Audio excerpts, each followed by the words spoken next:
আসসালামু আলাইকুম শ্বশুর আব্বা। এ মুখ পোড়া জামাই আমার স্যার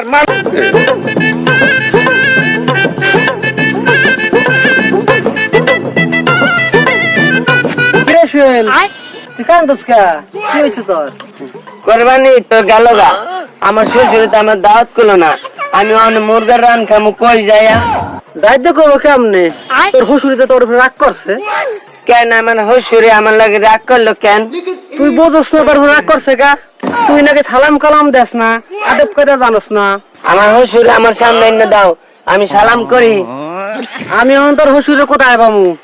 তুই এক কাম কর, তোর হুসুরে ওই পথ দিয়ে বাজারে যায়, বুঝছস?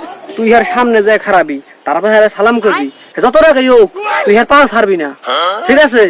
তাই আমি যাই গা, কথাটা মাথায় রাখিস। যত রাখি হোক পাও কিন্তু ছাড়া যাইব না। আচ্ছা আচ্ছা ঠিক আছে, তাহলে আমি যাই।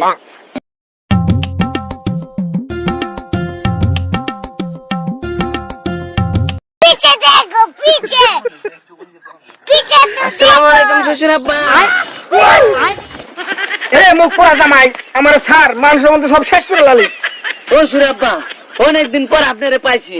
আপনার আজকে সারণ যাব না, আপনি যত রাগি হন। আরে স্যার আমার কোথায় স্যার? স্যার আব্বা আজকে সারণ যাব না, আজকে সারলে আপনার আর পাবো না।